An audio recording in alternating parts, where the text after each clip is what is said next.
mystères, dans les révélations cachées, la parole de Loba. Je rends grâce à Loba, le créateur du ciel de la terre, de ce qu'il est grand, glorieux et redoutable. Je remercie Loba parce qu'il est bon, parce qu'il est fidèle, parce qu'il est tout puissant et de ce qui vit inexplicablement hors de toute réalité. Donc aujourd'hui, par sa permission, par sa grâce, par sa toute divine puissance, nous allons entrer une fois de plus dans les sphères de la connaissance interdite. Car vous savez qu'il est dit dans les Bibles classiques actuelles, dans Proverbe 19.2, que le manque de science n'est bon pour personne. Et dans Proverbe 25.2, la gloire de l'homme est de cacher des choses et la gloire des rois est de sonder des choses. Néanmoins, il est dit dans Jérémie 33.3, demande-moi et je te relèverai des choses cachées, des choses que tu ne sais pas. Et dans Jean 3.11, nous disons ce que nous savons et l'on rend témoignage de ce qu'on a vu. Également dans Jean 8.32, vous connaîtrez la vérité et la vérité fera de vous des âmes libres. Ici, une fois de plus, je vais parler de ce personnage connu sous le nom, ici actuellement, connu sous l'appellation du nom de Jésus, et d'autres qui disent Jésus-Christ. C'est un personnage, comme j'ai déjà démontré durant mes propos, durant mes vidéos, mes récentes vidéos, ainsi de suite, que ce Jésus-Christ n'a jamais existé. Le César de Borgia, que les Néphilim, que les faux juifs, que les occidentaux ont inventé pour faire croire, pour tromper l'homme noir, pour le déraciner, pour l'extirper de sa spiritualité ancestrale. Et actuellement, partout dans le monde, il y a des moutons, des attardés mentaux, c'est-à-dire ceux qui se disent chrétiens et d'autres formes de religion qui adhèrent à ce personnage, qui acceptent cette personne-là de Jésus. Ils disent que Jésus a existé. Et j'ai déjà démontré, cette fois-ci, je vais encore redémontrer dans les Bibles actuelles classiques que non seulement ils ont usurpé le titre du vrai Christ, parce qu'il y a beaucoup de personnes qui ne voient pas encore la nuance entre Jésus et le Christ. On vous a fait croire que Jésus c'était le Christ. Non. Quand on dit le Christ, deux fois quand je dis Jésus-Christ, Jésus n'a pas existé, et en même temps je parle de Christ, c'est pas la même personne. Il faut d'abord savoir la définition du mot Christ. Un Christ c'est un loin, c'est celui qui a reçu l'onction, loin. Parce que celui qu'on appelle David, dans les Bibles actuelles, avait été oint par le prophète Samuel. Donc, étant oint, il devient un Christ. C'est ça, un consacré devient un Christ. C'est pour ça qu'il y avait beaucoup de Christ. Mais, ne pas confondre Jésus, le personnage inventé, et le Christ. Le Christ ne savait pas dire Jésus. Enlevez ça de votre tête. Si je parle de Christ, du vrai Christ, je ne suis pas en train de dire qu'il y a un vrai Jésus-Christ. Non. Jésus-Christ n'existe pas. Ça, je l'ai démontré. Et je vais encore vous le redémontrer maintenant. Pour cela, on va commencer par la généalogie d'abord de ce Jésus-là. Beaucoup de personnes doivent vérifier. Parce que déjà le titre, ça va troubler beaucoup de gens qui vont dire mais il est en train de parler contre Jésus, donc il est en train de blasphémer, c'est l'antéchrist, d'autres vont dire antichrist, d'autres vont dire c'est un blasphémateur, ainsi de suite, sans toutefois savoir du pourquoi et du comment. Dans vos propres Bibles, il est dit de vérifier en gros, il faut être comme les chrétiens de Béret, les chrétiens de Béret. Eux, ils vérifiaient, malgré que Paul venait les enseigner, malgré que Paul venait les annoncer l'évangile, ils vérifiaient néanmoins. C'est pour cela qu'il est dit dans Jean 3.11, nous disons ce que nous savons et l'on rend témoignage de ce qu'on a vu. Donc ici, vous allez vérifier après moi. Il n'y a que des moutons, des attardés mentaux qui vont mettre le pouce à l'envers, en dessous, parce que ce sont des idolâtres. Pour cela, on va dans Matthieu chapitre 1, verset 1 à 2. Dans Matthieu chapitre 1, verset 1 à 2, nous allons parler de la généalogie de ce Jésus ici. Là. Avant de connaître quelqu'un, il faut plonger dans son histoire. Il faut entrer dans sa généalogie. Et c'est uniquement dans sa généalogie que vous apprenez, dans la généalogie que vous apprenez, si telle personne a réellement existé, ou bien qui est réellement cette personne. Vous allez voir qu'il y a deux gros mensonges. Il y a beaucoup de mensonges sur l'existence de Christ, de ce Jésus. Mais il y a néanmoins deux gros mensonges sur ce personnage-là. Le premier mensonge, ça va être déjà sur sa naissance et ses origines. Et le deuxième mensonge, ça va être sur ce qu'ils ont fait croire aux gens, que ce Jésus, il est saint, il n'a jamais péché, ainsi de suite. Ici, nous allons commencer par le commencement dans Matthieu chapitre 1, verset 1 à 2. Il est dit ceci. Voici la liste des ancêtres de Jésus-Christ. Ils ont rajouté Christ, ils savent pourquoi. Mais bon, voici la liste des ancêtres de Jésus-Christ. David est l'ancêtre de Jésus-Christ. Il y a virgule ici. Donc ça commence mal et ça c'est faux. David n'est pas l'ancêtre de Jésus-Christ. Je répète et je pèse mes mots. Bibliquement, même dans toutes les versions des Bibles actuelles classiques, c'est confirmé ainsi. David n'est pas l'ancêtre de Jésus-Christ. Parce que Jésus, en gros, ce personnage, on va bien dire, pourquoi je parle de ce personnage ainsi. Premièrement, pour ceux qui peut-être viennent d'arriver, ou ceux qui ne comprennent pas, on va reprendre depuis le début. Le personnage de Jésus, qu'on vous présente dans les églises réveillées, chez les catholiques, c'est les catholiques romains, c'est l'église romaine qui a inventé ce personnage-là, de Jésus. Ce Jésus-là n'existe pas. On nous a fait croire qu'il y avait un sauveur, un messie blanc, dont on le dessine aux yeux bleus. C'est l'image, c'est la reproduction du personnage qui existait, qui s'appelait Césarée de Borgia. Et ce Césarée de Borgia, selon l'histoire, c'était le fils d'un pape. Et Césarée de Borgia, c'était un homosexuel. C'est pour ça que les prêtres catholiques sont atteints par le même esprit. Mais bon, ce personnage de Jésus n'existe pas. Les Occidentaux sont venus en Afrique, ils ont su qu'il y avait l'existence d'un vrai Christ qui n'a rien à voir avec Jésus. Je répète, l'existence d'un vrai Christ noir africain qui n'a rien à voir avec Jésus. Ils ont juste pris son histoire, ils ont changé les noms, ils ont changé les lieux de naissance, ils ont changé tout sur sa généalogie. Et c'est pour cela qu'ils ont fait des Bibles actuelles classiques. Et c'est en cela où il y a beaucoup de confusion, il y a des mensonges, il y a des contradictions dans toutes les versions des Bibles actuelles classiques. Donc, c'est donc le pourquoi je suis là pour rétablir cette vérité originelle. Donc, pour cela, on va commencer, comme j'ai dit, dans Matthieu chapitre 1, verset 1 à 2. On parle de la généalogie de Jésus. Et vous voyez que dans cette généalogie, il commence déjà par un gros mensonge. Puisqu'ils vous disent ici, voici la liste des ancêtres de Jésus-Christ. David est l'ancêtre de Jésus-Christ. Ça c'est faux. David n'est pas l'ancêtre de Jésus. Pourquoi? Parce que Jésus ne vient pas de la lignée, je dis bien selon la Bible actuelle classique. Jésus ne vient pas de la lignée de David. Donc David lui vient de la lignée de Juda. Jésus n'est pas de Juda. Je dis bien, même si dans d'autres passages on dit qu'il est le fils de David, que même dans le livre des Hébreux, on dit que Moïse n'a pas fait mention de quelqu'un de la tribu de Juda. De Juda comme, on va dire, un grand prêtre. Mais on vous dit, on vous fait passer, on vous fait croire que Jésus est le fils de David, en gros, est un descendant de David, de la lignée de David, donc de Juda. Et ça, c'est faux. On va même vous le démontrer dans la généalogie. Donc, et ensuite on vous dit Abraham est l'ancêtre de David. Oui, Abraham est l'ancêtre de David. Ça, selon les Bibles actuelles, ça c'est normal. Mais David n'est pas l'ancêtre de Jésus. Et ça, on va vous le démontrer. Donc, on poursuit dans la généalogie. Abraham est le père d'Isaac.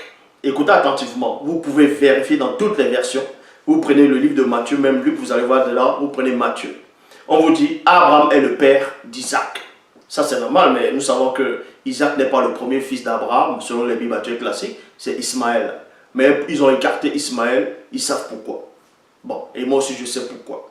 Mais bon, Abraham est le père d'Isaac, Isaac est le père de Jacob, Jacob est le père de Judas et ses frères. Il y a point. Remarquez ici que quand ils écrivent la généalogie, ils savent exactement ce qu'ils sont en train de faire. Donc, ils commencent ici, ils disent, Abraham est le père d'Isaac, Isaac est le père de Jacob, Jacob est le père de Judas et ses frères. Or, nous savons, donc on vous prépare déjà mentalement pour que vous puissiez accepter le mensonge. Déjà, premièrement, Judas n'est pas le premier fils de Jacob.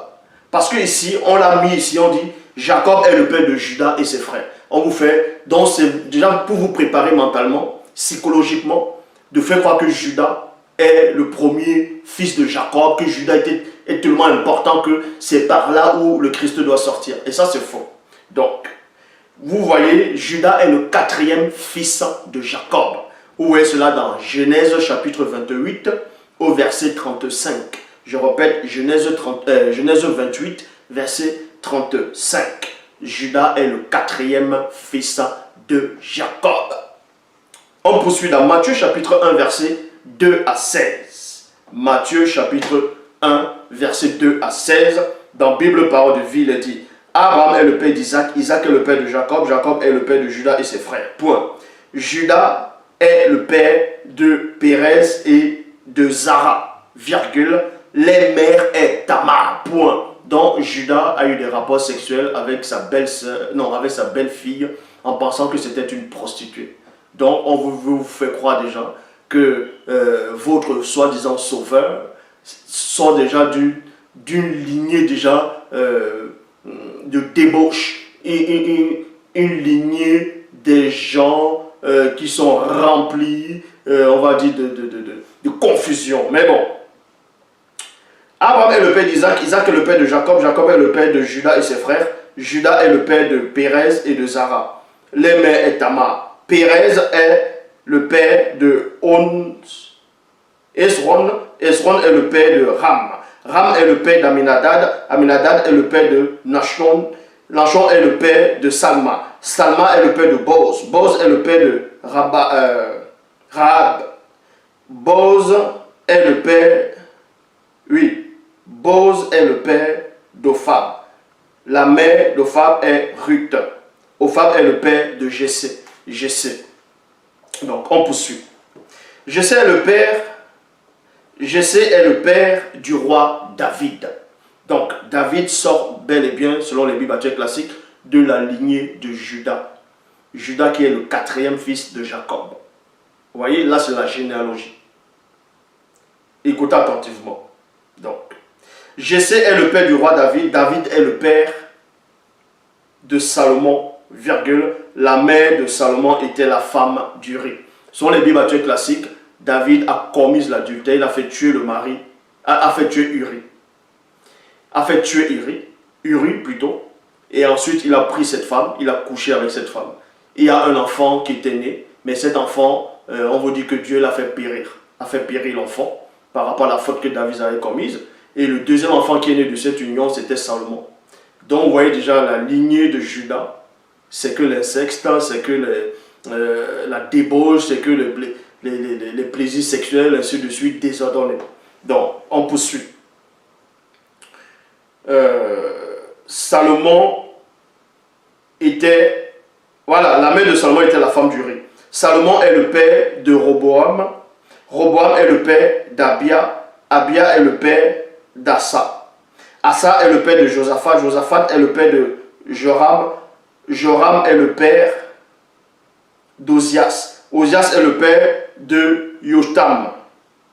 Yotam est le père d'Akaz. Akaz est le père d'Ézéchias. Ézéchias est le père de Manassé. Manassé est le père d'Amon. Amon est le père de Josia. Josia est le père de Yekonia. Yekon et ses frères. Il y a point ici.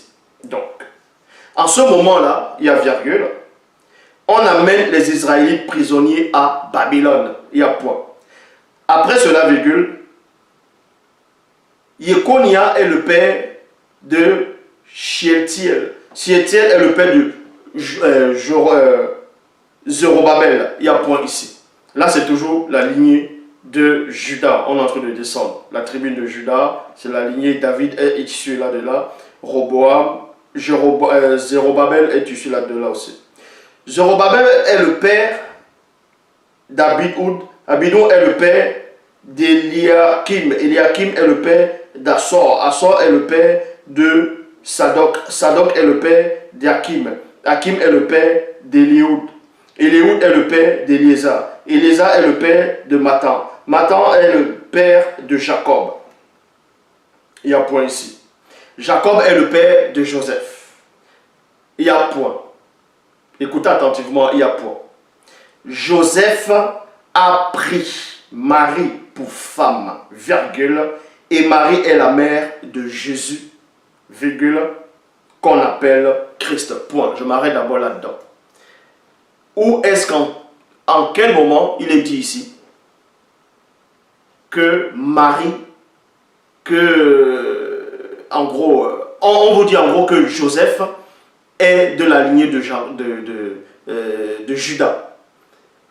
David est la lignée de Judas, selon les Bibles actuelles classiques. Maintenant, on vous dit que Joseph a pris une femme qui s'appelle Marie. Et que Marie a accouché Jésus plus tard. Mais elle a accouché Jésus comment? Avec Joseph? Est-ce qu'elle a eu des rapports sexuels avec Joseph pour avoir cet enfant-là? Non. Même la Bible actuelle classique le confirme. Qu'elle était divinement enceinte et Joseph, c'était pas lui le père. Joseph n'était pas le père de Jésus. Même dans les Bibles actuelles classiques. Donc, où vient donc, qu'on vous dise que Jésus est de la lignée de David, est de la descendance de David? Puisque on s'arrête avec Joseph, on dit Joseph est de la lignée de David, est de la lignée de Judas. Maintenant, ce Joseph a pris une femme, et cette femme c'est Marie.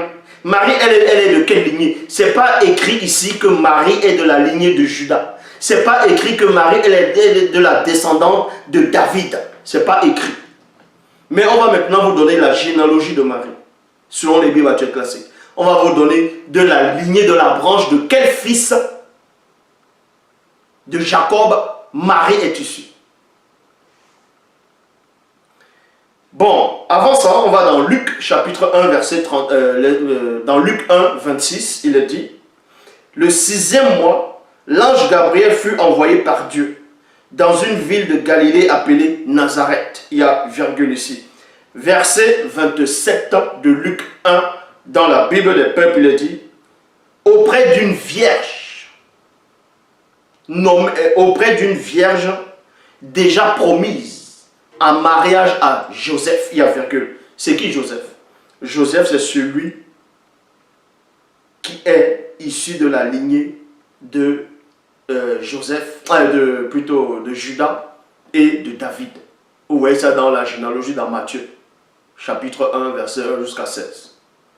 Donc, et on vous dit ici, auprès d'une vierge déjà promise en mariage à Joseph, il y a virgule. Il y a virgule. Et ensuite, un homme. Un homme, c'est qui? C'est ce Joseph-là. Un homme de la famille de David. Point virgule. Le nom de la vierge était Marie. Donc, on précise encore ici que Marie et Joseph étaient de la famille de David. Joseph est un descendant de David. Joseph est un descendant, selon les Bibles actuelles classiques, de Judas, de la lignée de Judas. Marie n'est pas de la lignée de Judas. Donc si elle accouche, selon les Bibles actuelles classiques, Jésus ne pourra pas être de la lignée de David, vu que Marie n'est pas de cette lignée. On va vous donner la lignée de Marie ici sur les Bibles actuelles. Là. Donc là, déjà, c'est le premier mensonge sur l'existence de votre faux Jésus, là. De votre Jésus déjà. Donc, dans Luc, oui, Bible parole de vie, il est dit, il l'envoie chez une jeune fille promise en mariage à un homme appelé Joseph. Point. Joseph a pour ancêtre. Joseph a pour ancêtre le roi David, virgule, et le nom de la jeune fille est Marie. Vous voyez, on précise ici que Joseph, l'époux de Marie, a pour ancêtre David. Donc, et David a pour ancêtre Judas. On poursuit. Dans Luc chapitre 1, verset 36, Luc 1, 36, dans la Bible parole de vie, il est dit, écoute, Élisabeth, virgule, Élisabeth c'est qui? C'était la future mère de Jean le Baptiste. Donc, écoute, Élisabeth, et qui est en train de parler là? On vous dit c'est l'ange Gabriel qui est en train de parler. Un ange. Donc si un ange parle, il saura dit c'est quoi la vérité. L'ange dit exactement ce qu'il est. Vous voyez des attardés mentaux, des faux pasteurs, ceux qui se disent chrétiens, pasteurs, révérends, bichons, maréchal, les gens qui viennent polluer Internet. Ah non, non, non, la Bible dit, non, vous avez mal compris le verset, non, c'est ça, Jésus-Christ est ceci, cela.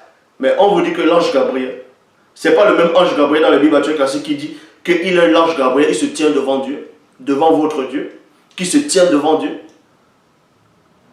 Alors, l'ange Gabriel, quand il vient dire quelque chose, c'est que c'est ça, non? Selon les Bibles classiques. Alors, écoutez donc ce que l'ange Gabriel dit pendant qu'il est en train de converser avec Marie. L'ange Gabriel dit, écoute dans Luc chapitre 1 au verset 36, Bible parole de vie, écoute Élisabeth qui est de ta famille, qui est de ta famille, qui est de ta famille. Elle aussi est enceinte et elle aura un fils. Il y a point ici. Donc, dans Luc chapitre 1 verset 5, traduction Pirette Lamalena, il est dit, il était, virgule, au temps d'Hérode, roi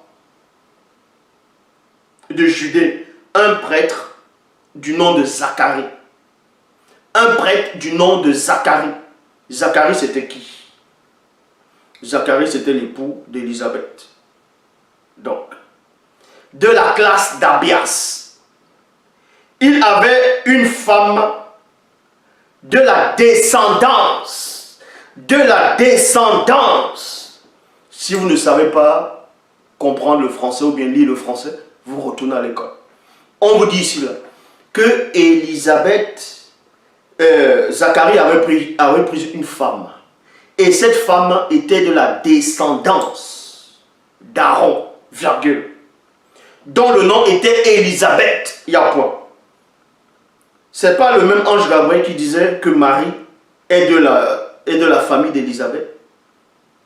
Donc Élisabeth, elle est de quelle tribu? Élisabeth n'est pas de la tribu de Juda. Élisabeth n'est pas de la tribu de Juda. Donc, Nouvelle Bible seconde, sa femme était une descendante d'Aaron. Son fils d'Aaron, son nom était Élisabeth. Donc, vous voyez, donc Marie vient de la lignée d'Élisabeth. Et c'était des Lévis. C'était des Lévis. Donc, selon les Bibles actuelles classiques, le personnage de Jésus, je dis bien selon les Bibles actuelles classiques, est de la lignée de sa mère. Puisque c'est sa mère qui l'a accouché. Ce n'est pas Joseph. Ce n'était pas la semence de Joseph qui est entrée dans Marie pour faire sortir l'enfant. Dans la généalogie de Marie, où Christ est issu, en gros, selon les Bibles actuelles classiques, Jésus est sorti de Marie.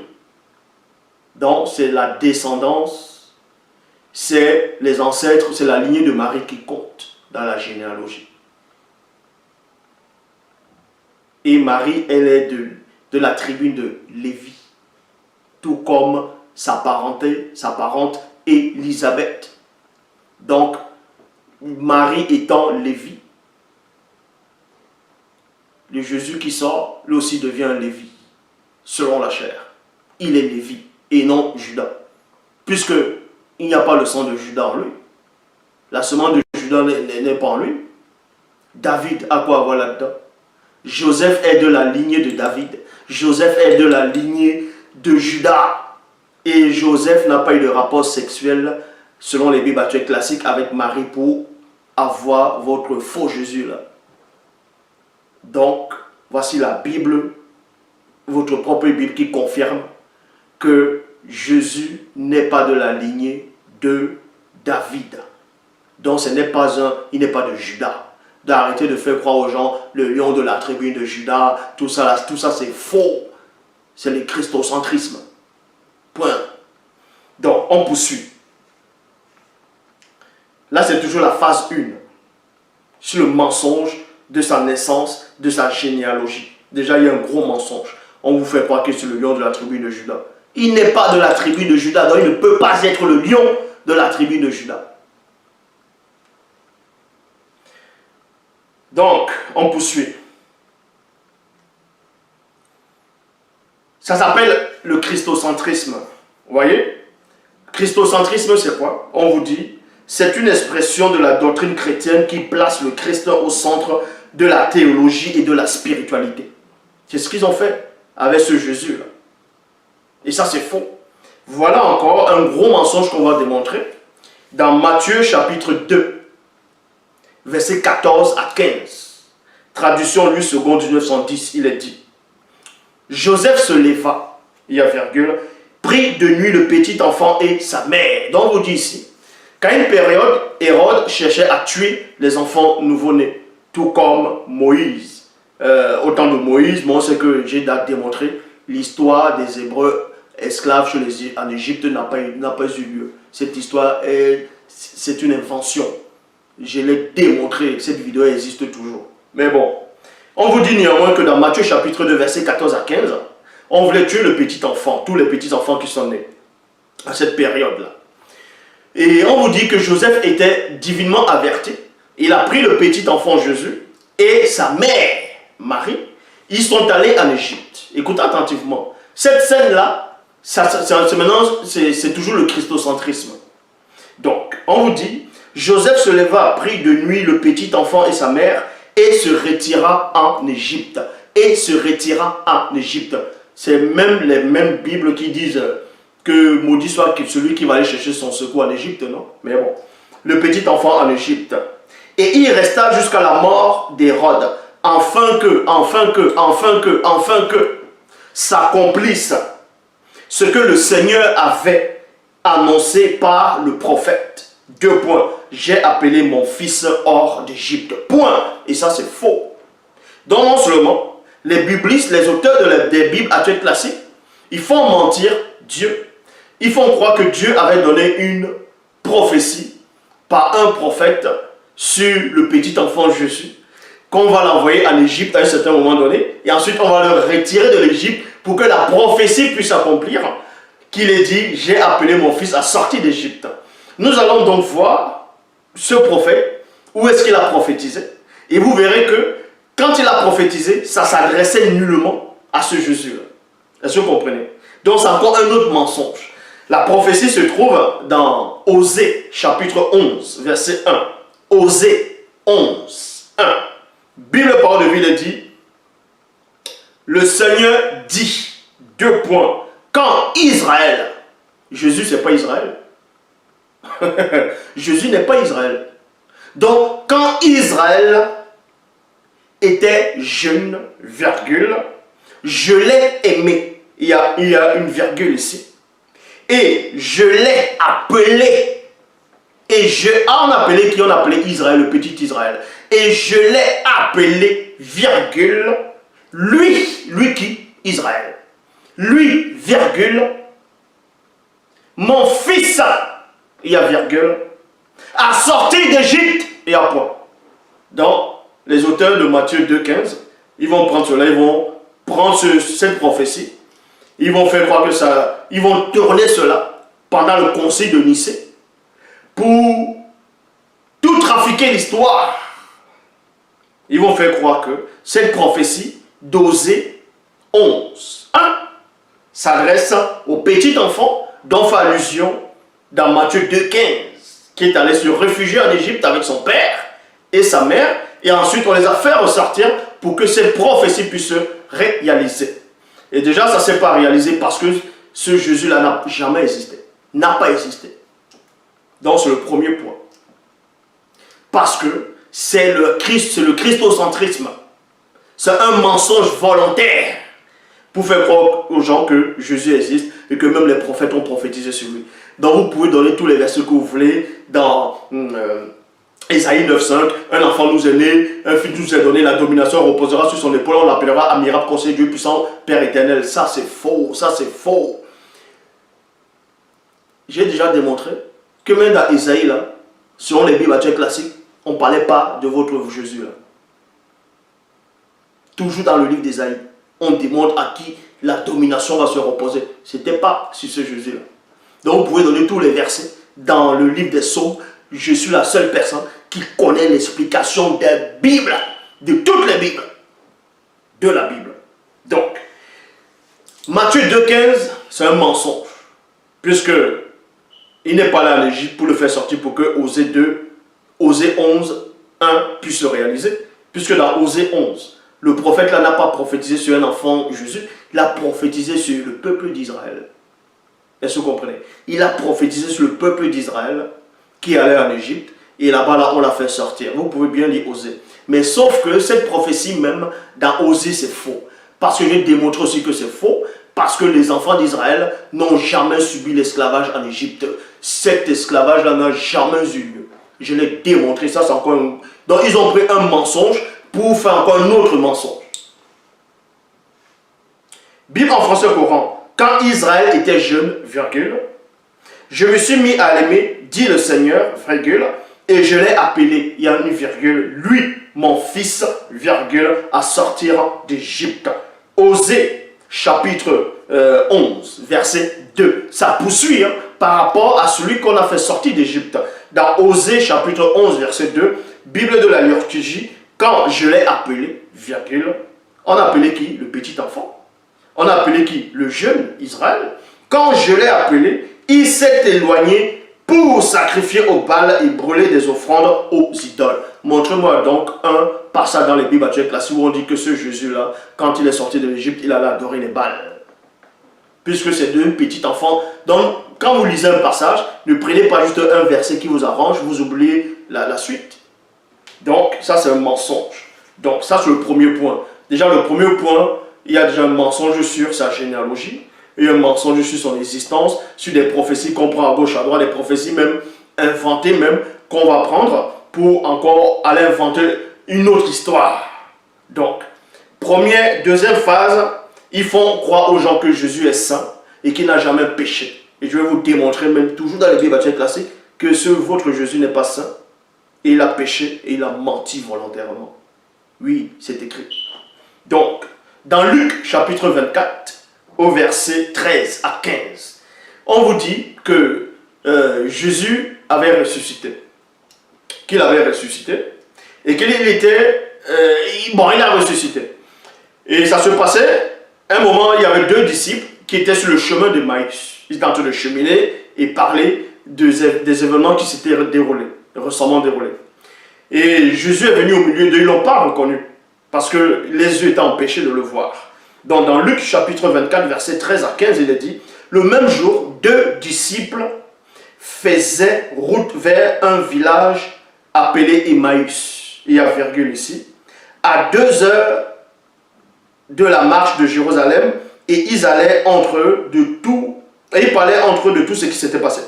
Or, tandis qu'ils s'entretenaient et s'interrogeaient, Jésus lui-même s'approcha et il marcha avec eux. Il y a point ici. Dans Luc chapitre 24, verset 28, Bible, parole de vie.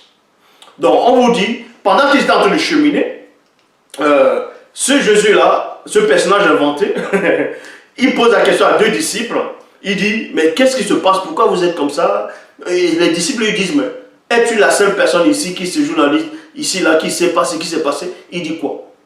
Il dit, bon, on a tué le Christ, tout ça. Bon, il raconte. Après, maintenant, ce Jésus-là est en train de les expliquer que vous êtes là à comprendre les Écritures. Ne fallait-il pas que le Christ souffre, tout ça, qu'il meurt, il revient dans la gloire? Bref. Maintenant, au moment où, parce que les disciples devaient arriver dans une maison, dans un lieu où les autres disciples s'y trouvaient.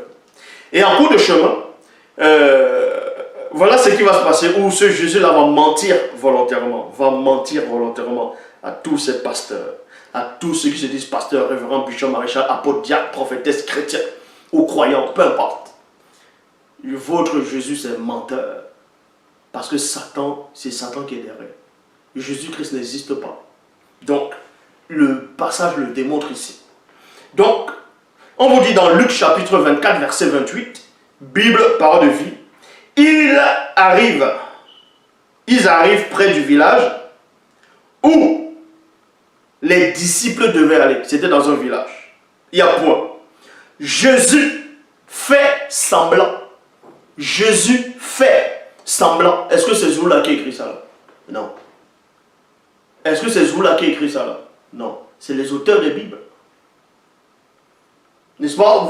Beaucoup disent que non, Luc avait le Saint-Esprit. Mais ce n'est pas le même Luc qui dit dans Luc chapitre 1, verset 1 à 3.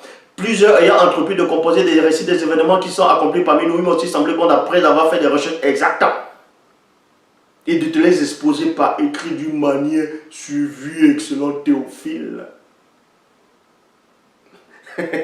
Mais bon, Jésus, on vous dit ici, Jésus fait semblant d'aller plus loin. Donc il a fait semblant d'aller plus loin, alors qu'il voulait aller dans ce village-là, aller voir les autres disciples. Mais il a fait semblant d'aller plus loin. Mais vous n'avez pas besoin de sortir de Saint-Cyr, d'Harvard. Vous n'avez pas besoin d'avoir la licence en chimie ou bac plus 6 pour comprendre ce qui veut dire faire semblant. Faire semblant, c'est quoi? Faire semblant, c'est d'adopter un comportement en vue de tromper quelqu'un. C'est ça, faire semblant.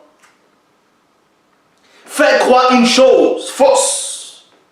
Donc, par son comportement, par ses gestes, il a menti. Il a fait semblant d'aller plus loin. Donc, c'était un mensonge, alors qu'il voulait pas aller plus loin. C'était un mensonge. Il a fait semblant. Donc, Jésus, c'est un menteur. Et c'est pas fini. Bible de la liturgie, Jésus fit semblant d'aller plus loin. Maintenant, il y a des Mongols. Bon, Bible des peuples, il fit semblant d'aller plus loin. Bible en français courant, Jésus fit comme s'il voulait poursuivre sa route, il n'y a point. Maintenant, il y a des Mongols qui ne savent pas lire le français. Ils vont lire dans d'autres versions où c'est écrit il frémit d'aller plus loin. Ils ne savent même pas ce qui veut dire frémir. Ils vont dire, vous voyez, ce n'est pas écrit semblant. Mais sérieux, si vous ne savez pas des mots, vous tapez les définitions. Vous vous renseignez. Donc, ici, dans traduction Abbé Rillet, il est dit, et ils approchaient du village où ils se rendaient, virgule, et lui-même c'est qui? C'est Jésus. Frémit de se rendre plus loin. Et frémir, c'est quoi? C'est freindre, qui veut dire simuler un sentiment pour tromper. Et oui.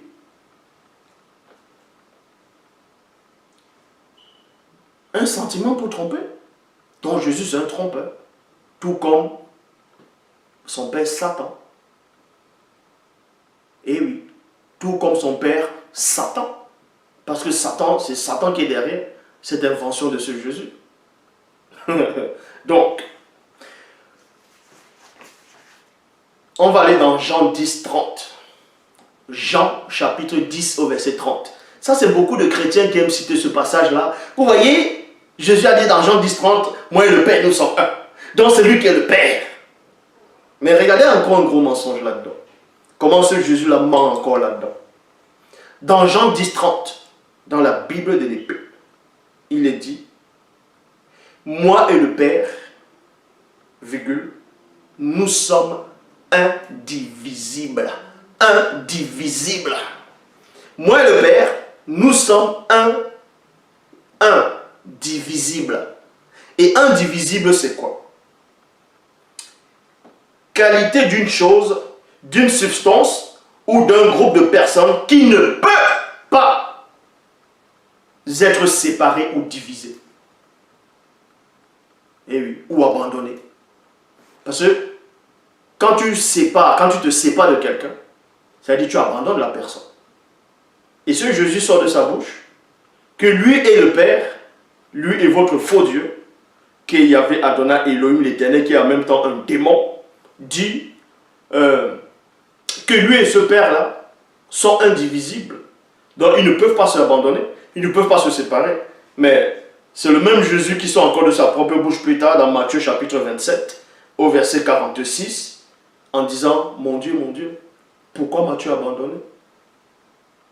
Pourquoi m'as-tu abandonné? C'est pas le même Jésus qui disait que lui et le Père sont indivisibles. Mais mon Dieu, pourquoi tu m'as divisé? Pourquoi nous sommes divisés? Pourquoi tu m'as abandonné? Voilà encore un mensonge.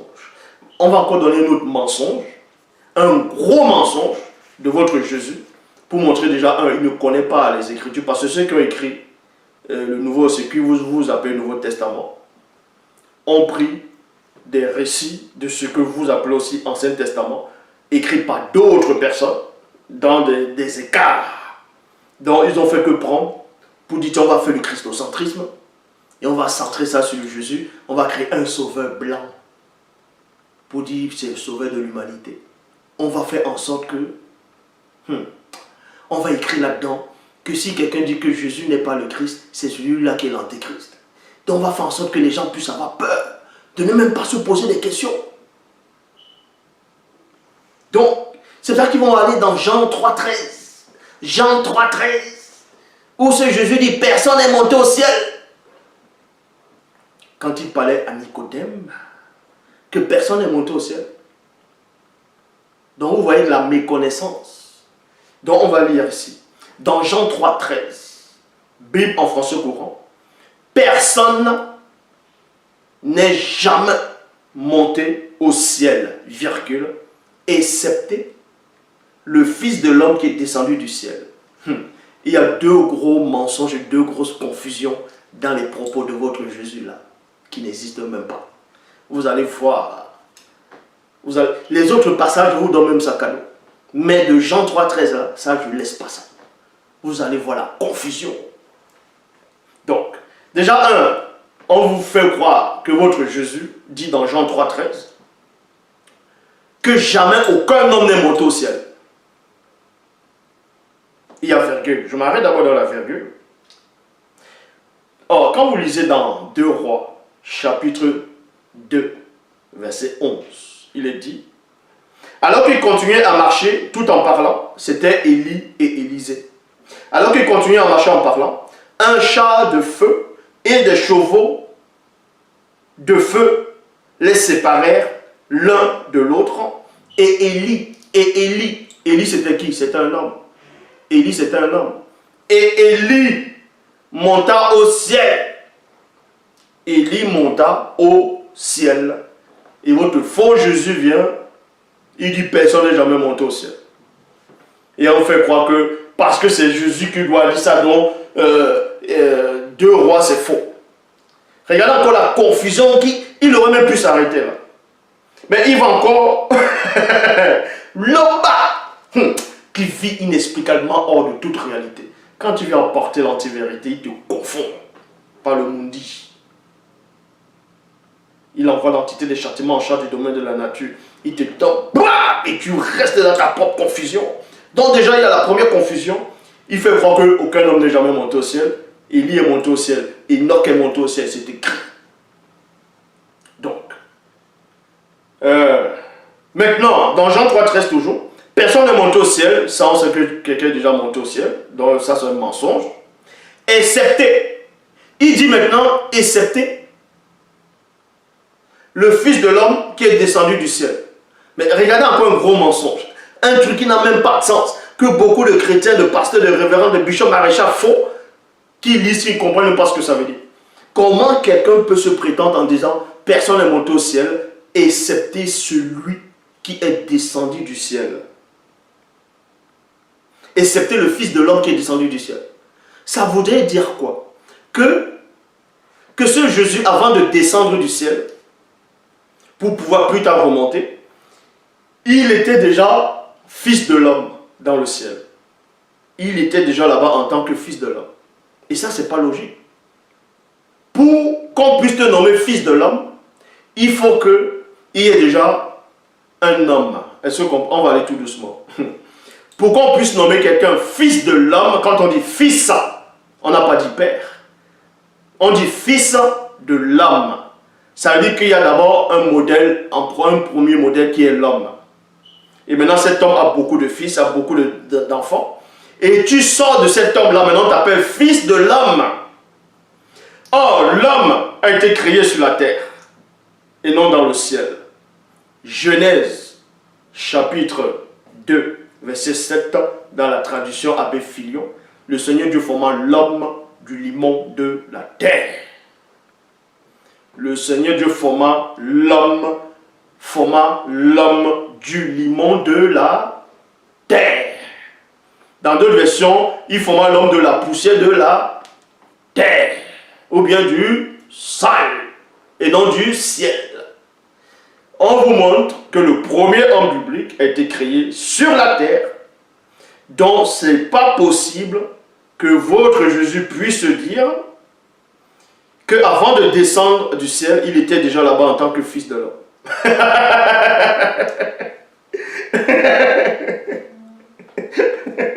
Donc, le premier homme l'a accouché dans le ciel. Après, mais comme... Non mais sérieux, soyez un peu logique. Soyez logique. Comment des hérésies comme ça peuvent être racontées et des gens qui, certains ont même fait des études, ils sont tellement envoûtés par cette idole de Jésus, c'est cette abomination qui n'existe pas. Il y a des gens qui disent, oh, fais attention, quand tu parles contre Jésus, tu parles contre le Saint-Christ, tu vas aller en enfer. C'est ton Jésus qui va m'amener en enfer.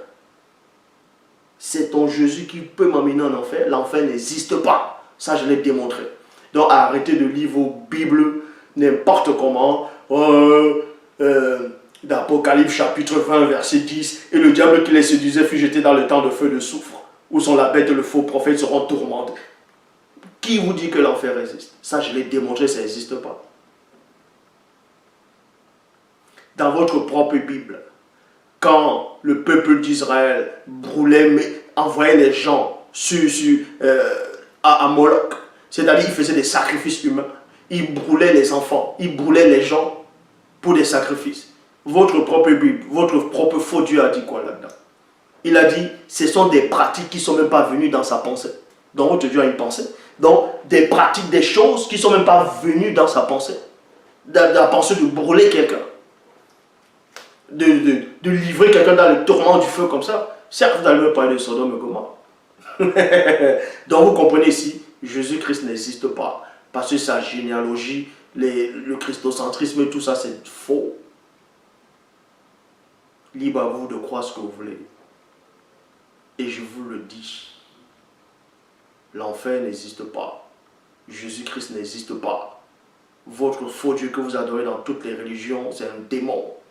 Je le dis, le seul véritable créateur, c'est Loba, qui vit inexplicablement hors de toute réalité. Donc, dans Daniel chapitre 2, verset 11, il est dit, il y avait un roi qui avait... Bon, il était troublé. Mais on vous dit ici, la chose que le roi demande...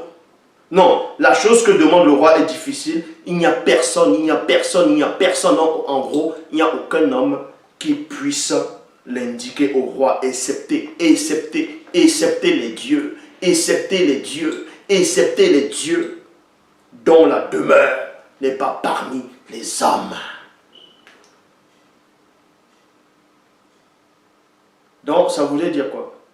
On vous fait croire que Christ était Dieu avant de descendre sur terre. Ils vont prendre en Philippiens 2, 5 à 7 et à 9.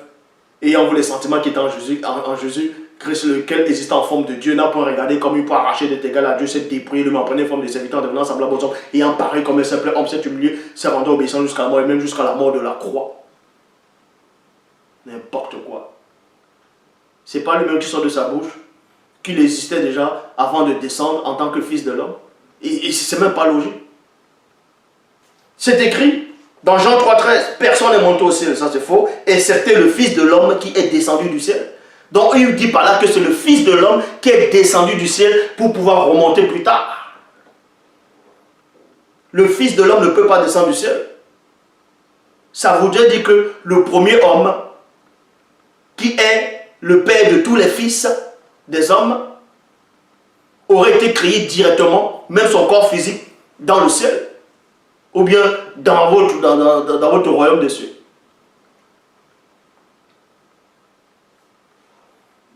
Donc, il n'y a qu'un seul enseignant. C'est celui-là. C'est celui qui est en face de vous.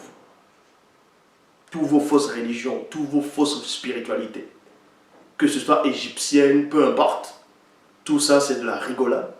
Le seul enseignant, le seul qui détient la clé des mystères, le deuxième né de toute la création, est en face de vous, que ceci vous plaise ou pas. Et je décide qui c'est qui va entrer ou qui va rester dehors. Je le dis. Quand je dis je, Dieu qui dit je. Loba, c'est encore glorifié.